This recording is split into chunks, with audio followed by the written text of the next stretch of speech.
আমার বার্থডের দিন কিন্তু আমি অনেক অনেক ভিডিও করে রেখেছি, ভাবলাম আপনাদের সাথে শেয়ার করি। এই তো দেখতেই পারছেন আমাকে কেক, ফুল, গিফট সব কিছু এনে রেডি করে রেখেছে। বাট আমি জানতামও না যে আমার বার্থডেতে আমাকে এত বড় সারপ্রাইজ দিবে। তাহলে তো আমি আগে থেকেই প্রস্তুতি নিতাম, বাট তেমন কোনো কিছুই করিনি। আর আমি কিন্তু জাস্ট হিজাব পরে, ড্রেসটা পরে আর কোনো রকম সেজে কিন্তু বসে পড়েছি কেক কাটার জন্য। তো দেখতে পাচ্ছেন কেকটা কিন্তু নষ্ট হয়ে যায় একটু আনার সময়, তো অনেক বেশি মন খারাপ হয়ে যায়। তো কোনো ব্যাপার না, তো আমি হাত দিয়ে যতটুকু পেরেছি ঠিক করে নিয়েছিলাম। সব সময় আমি কিন্তু ফুল অনেক বেশি পছন্দ করি। কেউ যদি আমাকে ফুল গিফট করে, আর আনোয়ার সবসময় চেষ্টা করে আমাকে ফুল দেওয়ার জন্য। আর ফুল আমি অনেক অনেক বেশি পছন্দ করি। যারা আমার ব্লগ ভিডিও দেখেন তারা তো অবশ্যই জানেন যে ফুল আমি কতটা পছন্দ করি এবং কতটা ভালোবাসি।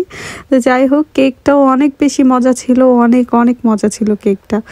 আর দেখে এখন খেতে ইচ্ছে করছে। তো যাই হোক, আমার গিফটটাও অনেক বেশি পছন্দ হয়েছে। আর এত বড় একটা সারপ্রাইজ, তো কি বলবো। তো যাই হোক, তো ওরে ধন্যবাদ দিলেও অনেক বেশি কম হয়ে যাবে। আর ও আমার জন্য সব সময় চেষ্টা করে কি বলবো, আমাকে হাসি খুশি রাখার জন্য এবং আমাকে ভালো ভালো গিফট দেওয়ার জন্য। আমি কখনোই হয় না যে অনেকের হাজবেন্ডের কাছে অনেকেই অনেক কিছু ফোর্স করে যে এটা দিতে হবে, ওইটা দিতে হবে। কখনোই আমি ওর কাছে কখনোই কোনো কিছু চাই না। আর কোনো দিনও বলতে পারবো না ওকে। হয় না যে অনেকের বউরা বলে যে এটা দিতেই হবে, এটা আমাকে দাও। অনেক আমি নিজে চোখেই দেখেছি মিথ্যা কথা বলে অনেকের হাজবেন্ডের কাছ থেকে টাকা নেয়, এটা নেয় ওইটা নেই।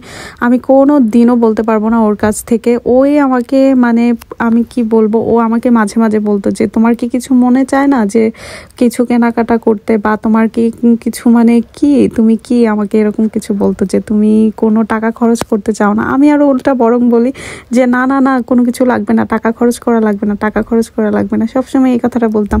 তো বলে যে পুরুষ মানুষ টাকা ইনকাম করে খরচ করার জন্য। তো তার কথা হচ্ছে তুমি আমার শখের নারী, তুমি আমার ভালোবাসার মানুষ, তোমার জন্য খরচ করব না, কার জন্য করব, এই হচ্ছে কথা। তো যাই হোক, তো আমি কখনোই ওর সাথে কখনোই মিথ্যা কথাও বলি না, সব সময় সব কথাই শেয়ার করি। তো ও আমাকে কি বলবো, যেহেতু আমরা বিয়ের আগের থেকেই চিনা জানা, আমাদের পরিচয় আগে থেকেই, তো সেই ক্ষেত্রে আরো বেশি সুবিধা। এর জন্য আরো বেশি দুইজন অনেক বেশি ফ্রি।